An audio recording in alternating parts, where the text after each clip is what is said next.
Sequence काय आहे, आधी इंडक्शन एजंट देणार, मग मसल रिलॅक्संट देणार.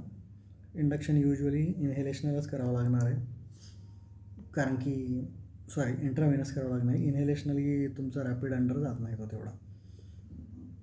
आणि क्रिकॉइड प्रेशर प्लस मायनस आहे, मॉडिफाईडमध्ये क्रिकॉइड प्रेशर नाही आहे. तर विदिन 60 to 90 सेकंड्स होतं. तर इंडिकेशन्स आहे फुल स्टमक. ॲस्पिरेशन प्रिव्हेंट करण्याकरताच करतो आहे. जर ॲस्पिरेशन प्रिव्हेंट करण्याकरता नसेल तर मग क्रिकॉइड प्रेशर देण्याची गरज नाही. तिथे फक्त मग रॅपिड इंडक्शन आहे, रॅपिड सिक्वेन्स आहे, तिथे क्रिकॉइड प्रेशर नाही आहे. तर टर्मिनॉलॉजी थोडा झोल आहे, पण तो सर्वत्र तसाच आहे. फुल स्टमक कोणाकोणाला म्हणतात? Person on pregnant, long term स्टिरॉइड्सवाल्याला फुल स्टमक म्हणतात, लॉंग टर्म ओपिओइड्सवाल्याला फुल स्टमक म्हणतात. ऑब्स्ट्रक्शन, मग स्ट्रँग्युलेटेड आणि आपण ऑब्स्ट्रक्शनमध्ये आला, हियाटस हर्निया आला, reflux disease, oesophageal dilatation, inadequate NPO, trauma, head injury, बर्न्सवाले, नंतर autonomic neuropathy, delayed gastric empty. Similarly त्याने क्रिकॉइड प्रेशरचे पण same indication as it is चिपकवलेत. प्रिन्सिपल काय, प्रिऑक्स करावं लागेल. प्रिऑक्स नाही झाला तर प्रॉब्लेम आहे. 3 to 5 मिनिट्स किंवा 80-90% रीच व्हायला पाहिजे. याच्यात आपण ॲपनिक ऑक्सिजनेशन पण करू शकतो, नो डिसाईड किंवा HFNC. नंतर प्रिपरेशन दिलं आहे सगळं, कंडक्ट. मग थायोपेंटोन आहे क्लासिकल, पण आपण प्रोपोफॉल देतो.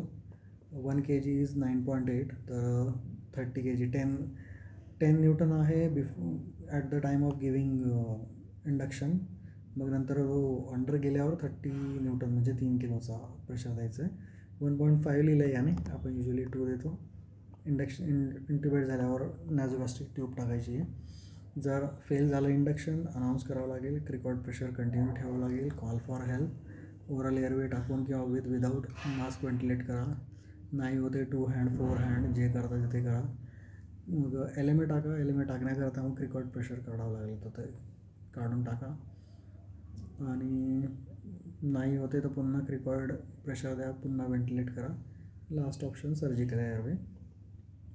तर अदर मेथड्स आहे, प्रायमिंग 10% NMBA द्यायचं, म्हणजे जेणेकरून ऑनसेट फास्ट होतं. NMBAला 3 मिनटं लागतात, पण तो म्हणतो की स्टील त्याची क्वालिटी एवढी काही चांगली नाही आहे आणि ॲस्पिरेशन आणि डिफिकल्टी इन स्वॉलिंग झालेली आहे. आपण स्कोरिन हाच एक एजंट आहे आपल्याकडे.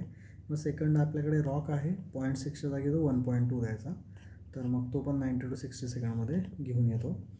कॉम्बिनेशन मिवा, शॉर्ट ॲक्टिंग आणि रॉक, पण शॉर्ट पण रॅपिड ॲक्टिंग आहे का आय डोंट नो, याचं मी कधी वापरलं नाही, पण याचा इनकन्सिस्टंट इफेक्ट आहे. तर आपल्याकडे स्कोलिन आहे, रॉक आहे, आणि एका ठिकाणी मी वेग पण वाचला, वेगचा हायर डोस दिला तर, म्हणजे हेच NMBA but not proven. Problem काय होतो, हिमोडायनॅमिक इन्स्टॅबिलिटी होते. जास्त ॲनेस्थेटिक एजंट दिला तर हायपोमध्ये जाईल, कमी दिला तर तो अंडर नाही जाणार, मग रिस्पॉन्स येईल पूर्ण इंट्युबेशनचा. क्रिकॉइड प्रेशरचा प्रॉब्लेम येईल की व्ह्यू खराब होतो, एअरवे ऑब्स्ट्रक्ट होतो, ट्यूब टाकताना प्रॉब्लेम होतो, किंवा वर्स्ट केस कार्टिलेज फ्रॅक्चर होईल जर पेशंट स्टिरॉइड्सवर असेल, सॉफ्टनिंग झालेलं असेल तर. अदर टेक्निक आहे न्यूकॅसल, हायपरव्हेंटिलेट करा, कारण की तो म्हणतो एक तर हायपरव्हेंटिलेट करू शकतो किंवा वोमिट करू शकतो, दोन्ही गोष्टी सोबत नाही होणार. तर मला नायट्रस इथर आणि O2 हायपरव्हेंटिलेट करा. किंवा हेड डाऊन केल्याने काय, ॲस्पिरेशन ट्रकियात जात नाही, तर हेड डाऊन करून लॅटरल पोझिशनमध्ये करू शकतो. हेड अप केल्याने पॅसिव्ह रिफ्लक्स कमी होतो, परंतु ॲस्पिरेशन जर झालं तर मग चान्सेस वाढतात, म्हणजे वोमिटिंग जर झालं तर ॲस्पिरेशन होतं. तर हेडअपचा प्रॉब्लेम तो आहे. हेडअप इंट्युटिव्हली पॅसिव्ह थांबवतो, परंतु जर झालं तर मग ॲस्पिरेशन होतं. हेड डाऊन वॉमिटिंग झालं तर झालं, पण ते लॅरिंग्समध्ये नाही जाणार. स्पेशल सिच्युएशन ग्रॅव्हिसमध्ये रिसेप्टर्स कमी असतात, तर स्कोलिनला रिस्पॉन्ड नाही करत, मग स्कोलिन विथ वेग देऊ शकतो.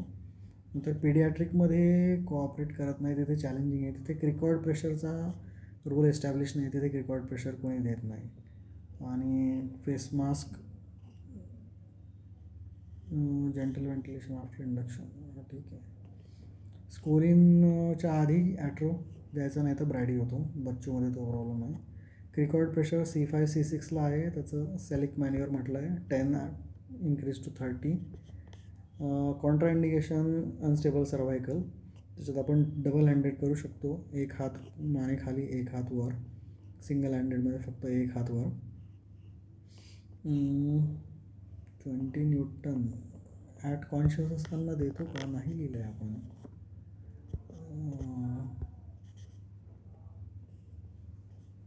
नाही, इंडक्शन एजंट दिल्यानंतरच देतो. याच्यात कॉन्शियसमध्ये नाही दिलं तरी ते 10 असतं, 20 नसतं. अनस्टेबल सर्वायकल आणि ॲक्टिव्ह वॉमिटिंगमध्ये क्रिकॉइड प्रेशर नाही देऊ शकत. त्याच्याने आणखी ऑगमेंट होईल. नंतर नॅझोगॅस्ट्रिक ट्यूब ऑलरेडी इन्सिटू असेल तर ती डिफ्लेट करून घ्या. कॉम्प्लिकेशन तेच एक्सेस प्रेशरमुळे तुमचा व्ह्यू खराब होतो. लॅरेंजियल ल्युमेन ऑक्लूड होते. स्कोपी इंट्युबेशन डिफिकल्ट जातं. पुन्हा मास्क आणि LMA पण डिफिकल्ट होतं. इसॉफेगसला इंजुरी होऊ शकते किंवा कार्टिलेज फ्रॅक्चर होऊ शकतं स्टिरॉइड्समध्ये, लॉंग टर्म स्टिरॉइड्स अस्थमॅटिक्समध्ये. तर मॉडिफाईड RSI यांनी मेन्शन नाही केलं आहे विदाउट क्रिकॉइड. ठीक आहे.